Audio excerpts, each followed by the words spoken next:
This is the Big O Show. This is the Big O Show. Happy Wednesday, everybody. Hope your week is off to a good start now that we're in the middle of it and all things are going well. Clay Ferraro here, Ira Winderman there. He's here to gloat about his New York Rangers victory last night over the Florida Panthers, and Panthers fans can throw stuff at him. But we're going to do a deep dive into the Heat. I know O has a lot more coming up about the Miami Dolphins, a lot of great guests coming up there. But for an hour, I want to talk about what we've seen from the Heat recently, and can we project out some of the things that we've seen? Because, Ira, for me personally, and maybe you feel differently on this, but I saw some things over the last few days that kind of gave me a little bit of concern moving forward. Not like pressing the panic button type concern, but some things that I think could come back to haunt this team later on in the year if they don't get it fixed quickly. By the way, make sure to drop your questions, your comments right there in the chat. You guys are great. Please smash that like button. I know I'm glad I'm not the only one that's drinking coffee as we're doing this. But again, you guys drive this show. We always appreciate it. We always get a lot of great comments, great questions from you. So Ira, I want to start with kind of the two games that sandwiched that debacle in Boston. And as crazy as this sounds, I wasn't bothered by the loss in Boston. Sure. I felt like that was just one of those where you just kind of chalk it up. Jimmy didn't play. PJ Tucker didn't play. Yeah. You're already playing without Kyle Lowry. The Raptors games concerned me, and it was for a few reasons.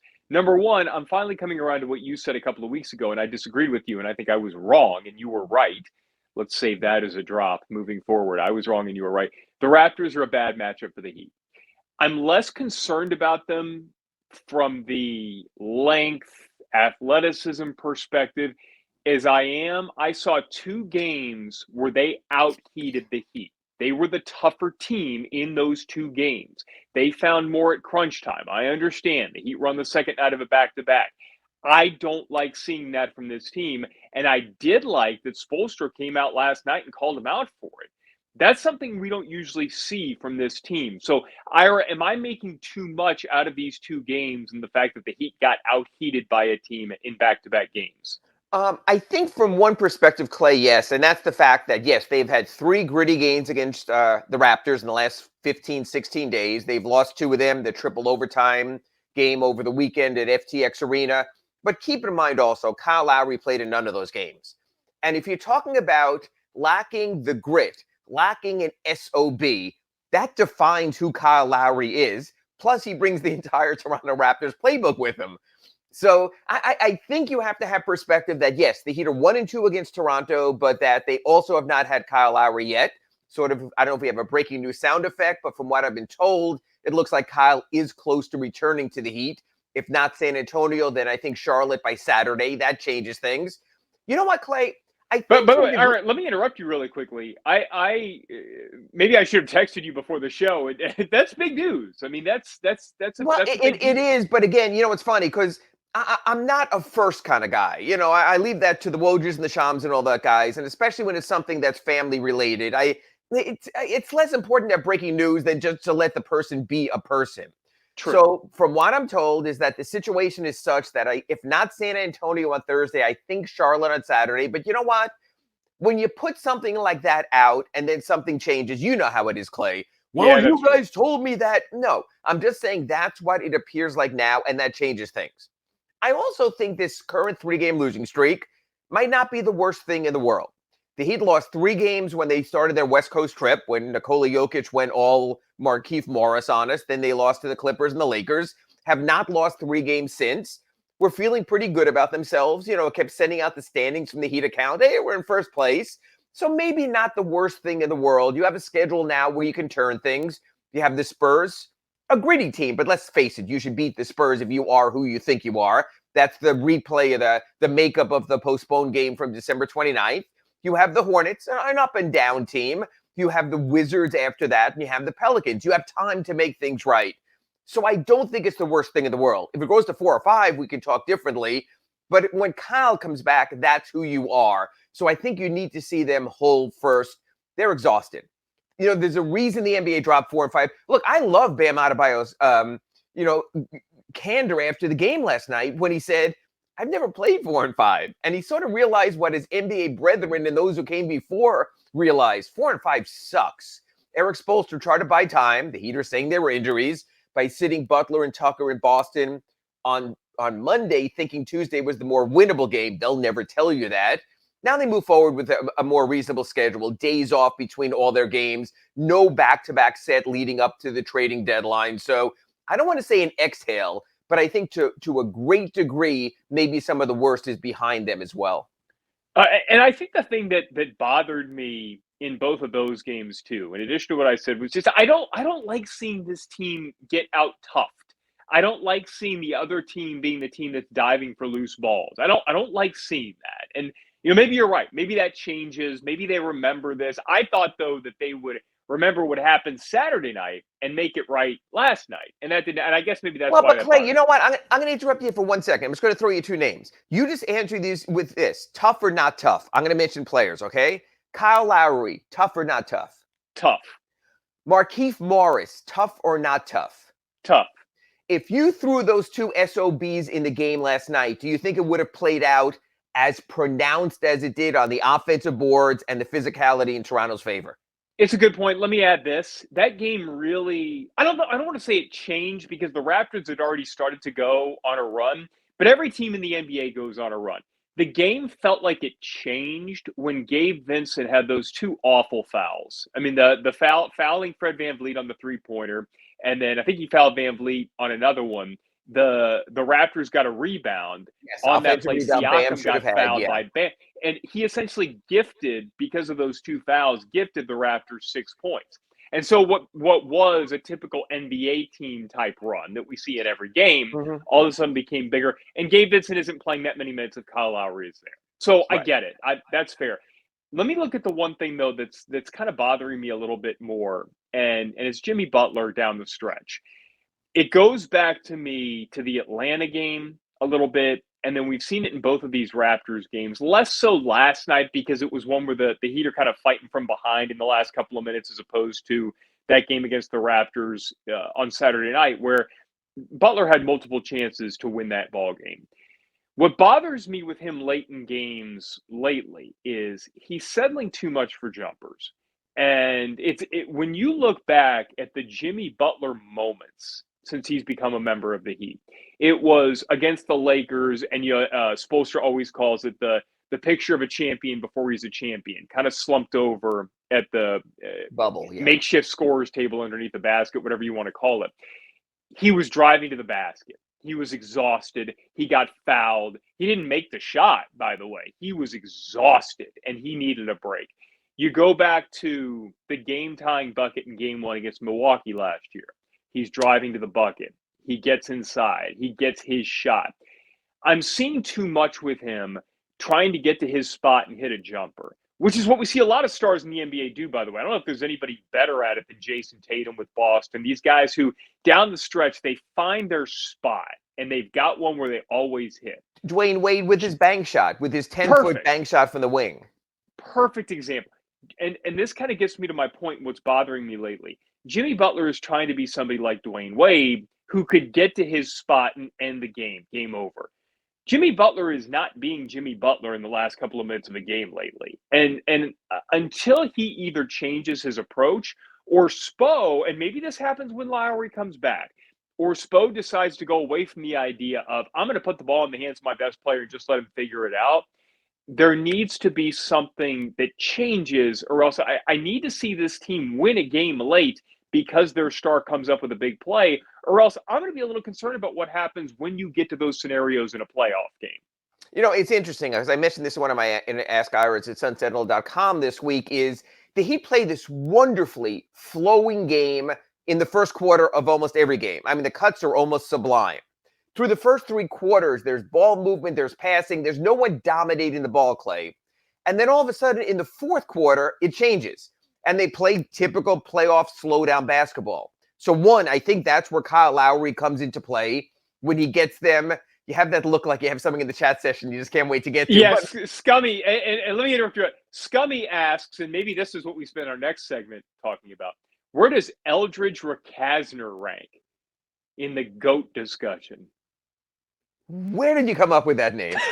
No. That's scummy, though. We appreciate scummy. Anyway, go ahead. But going back to the heat and to the moment, so I think they play a certain game in the first three quarters. The fourth quarter tends to be more playoff basketball. I think if Jimmy was off the ball a little more and getting the ball in motion to where he wanted to go, he would be on his way. I think Kyle Lowry does that for him. It's really interesting, Clay. The best player on the Miami Heat is Jimmy Butler. I think we would both agree.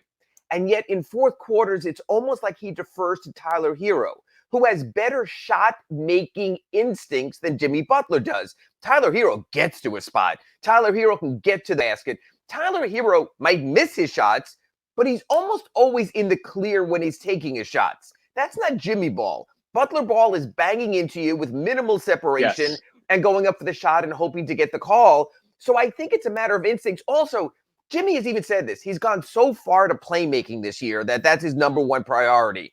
It's not what he's here for. And I think when Kyle is here, it won't be as much of what Jimmy's here for either. So again, it's almost a redundancy here, on a Slomin's home shield, inside the paint show for weeks on end now. The Heat have only played 14 games in which Bam Adebayo, Jimmy Butler, and Kyle Lowry have been together and have not done it since November 27th. We need that. We need headlines in the Sun Sentinel. We need headlines on Local 10 that start with Big Three because we need to see that again. These guys are brought together to mesh together. Eventually, Wade, LeBron, and Chris Bosh meshed. It takes time. It took that team a full season.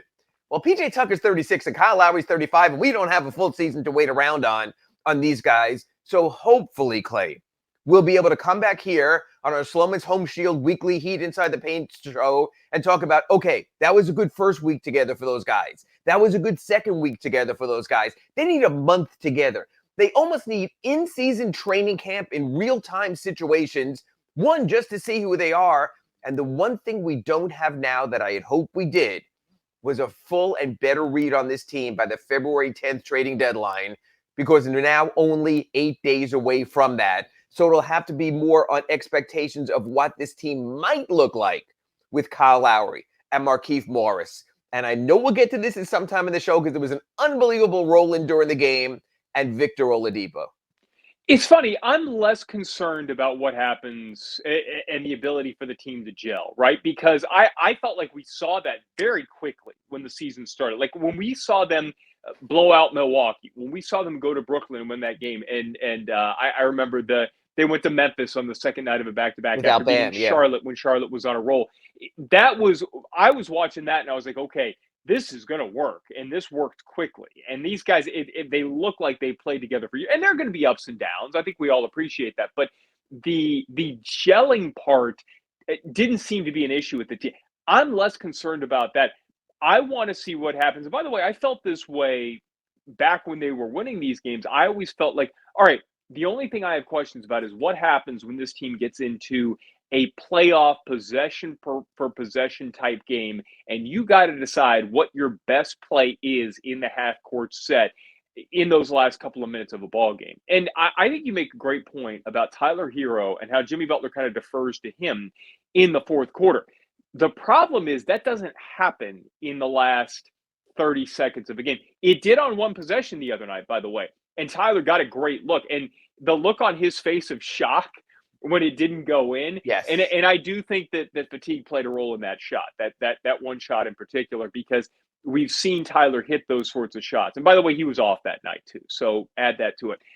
I guess what I'm saying is, if you're going to defer to Tyler Hero for the fourth quarter and he's going to become kind of your closer, then he needs to do it in the last 30 seconds too. Or you need to be Jimmy Butler. You need to be the guy who, and it's not just getting fouled, by the way. What I love about watching him is he has this way of getting to the basket, kind of contorting his body, kind of like a great wide receiver who has really good body control, and being able to kind of get an angle through contact to get the ball up there. That's what you need to do if you're going to be I know this is kind of weird down the stretch. I know this is kind of weird, but I'm going to give you a NASCAR sort of comparison here. So you have these NASCAR races where it comes down, there's 10 laps to go, and there's this wild free-for-all, and guys are taking the low lane and the high lane and just driving like crazy, and you say to yourself, wow, that guy really has it going. He's being bold in the moment, and then they throw the yellow flag. And then it comes down to a 3-lap shootout. Tyler Hero, in the wild bumper cars part of the race, is getting you to the front. Jimmy Butler's got to be the guy on the restart who ends it for you. So that's the difference. I don't mind that Tyler had 9 points in the fourth quarter last night. God bless him. I mind that Jimmy had 0. That's the difference right there. That in those last laps, after Tyler gets you back in the race, you've got to have him. I think Kyle settles him. I think Jimmy might be in a little bit of a funk right now. He's missed some time. He's been listed with the ankle. He's been listed with the toe. I don't want to hear it anymore. Apparently, we've made no headway, by the way, since last week's show on our GoFundMe, raising money for ankle tape for Jimmy Butler. But we're still going to work on that. So you know what? A couple of dollars here and there. Maybe the good folks at Slomin's, contribute a little bit also. I mean, those ankles, how can you not be taping them? I do not want to see Jimmy Butler on the injury report anymore saying ankle sprain questionable. So there's a lot of little ancillary things there, but not excuses because the Heat won't tolerate that. Maybe Jimmy just didn't want to go to Cleveland. I mean, maybe that's it. Maybe he just he didn't want to have that all-star moment. I just posted, the story I know other guys have already written. I just posted at sunsentinel.com at Eric Spoelstra pushing Tyler Hero. Because, Clay, as you know, when you're young and impetuous, you'll go anywhere for any story. When Local 10 was sending you to New England for the Dolphins' final game, you're like, you didn't think about snow. You thought about, oh, boy, this is going to be fun. And then as you get older, you realize guys like Jimmy and Kyle want nothing to do with that. It's almost like they got together in the Heat locker room and they said, who do you want me to promote for All-Star Game? And all the veterans lowered their hands. And like Tyler was like, I'll go. I don't think he makes it. Very few six men have. It's almost on one hand. Kevin McHale made it as a sixth man. Dan Marley made it twice as a sixth man. People forget this. Kobe Bryant, his first 2 seasons with the Lakers, was a reserve. Right. He made it in his second season, so that's another name for you. So there have been very few guys. As a matter of fact, the 2 years when Manu Ginobili was an all-star, he was a starter for the San Antonio Spurs. So it'll be a long shot for Tyler and what he's done. But I think the Heat, all things being equal inside the organization, one for promotion, the young boy wonder kind of thing would be good for Tyler. I think he's the guy they would like to get there. I think Jimmy's the guy who tomorrow, 7 o'clock on TNT, they announce that he's the guy who will be there, or at least voted in. Let me ask you this. Who has the tough conversation with Jimmy Butler about needing to change his late game approach? Does anybody? I mean, this is one where, look, and I love everything that Jimmy Butler is about, right? I mean, the toughness, I even don't mind being hard on his teammates. I think there's something with him where he kind of puts you through the fire just to see if you can come out on the other side. And I think we've seen that with teammates. I love his relationship with Max Strus. I love the middle finger stuff. I really enjoy that. But I feel like we're at a point with Jimmy Butler where there needs to be this conversation that, hey, you're good. You're really good at one particular thing, which is getting to the basket and doing what it takes to either get to the line or put the ball in the basket there. You're not good at shooting a jumper. You're really not good when it comes to three-pointers, late in games in particular. So, or ever. Is there somebody that has it? Can Spo have that tough conversation with him? Or is this something where Kyle Lowry pulls him aside at one point and says, and by the way, Lowry has a gift with this, where he can kind of pull somebody like Jimmy aside and compliment him in a way where Jimmy almost thinks it's his idea, right? Like Kyle just has this way of talking to people where he can kind of talk him into that sort of thing. We saw him do it with Duncan Robinson. Clay, I don't think Eric Spoelstra ever goes to Jimmy with those words. But what he does is he says, how can we best set you up at the end? Do you want to double? Do you want to be ISO'd on the wing? Do you want the lane empty? Do you want Bam there for the alley-oop? So in other words, I mean, we saw some fantastic calls from Nick Nurse last night, including the OG and I'm terrible with that name. Go ahead. Anunoby, layup at the end of the game. That's what Eric Spoelstra will try to do with Jimmy. He will try to position him. So I'll take care of the coaching part. You take care of the finishing part. So it doesn't have to be words. It has to be on the little whiteboard there, on those blue cards where the Heat design plays. I think that's what it is. Eric Spoelstra and his staff, who are very good at this, will sit back after a game like this and going, how can we have gotten Jimmy into better spots? And they're such a good coaching staff, they will get Jimmy into better spots. So it doesn't have to be verbal. It can be strategic. I think that's how you handle that. Look. At least you have a cough. I know I have a cough button. I've never seen a sneeze button. Very impressive, my friend. It's right next to the cough button. You have to update your I guess iPad. That must be F5. Good to know. Lots of great stuff. You guys dropping great comments, great questions. We'll get to all those coming up next. I also want to talk more about the schedule that is to come because I think Ira brings up a good point. this is kind of a get-right schedule. Even though you're on the road, it could be that perfect confluence of events where maybe this team does kind of find a way to get out of this funk. Lots more to get to right here on Inside the Paint. And we'll get Kleenexes for Clay.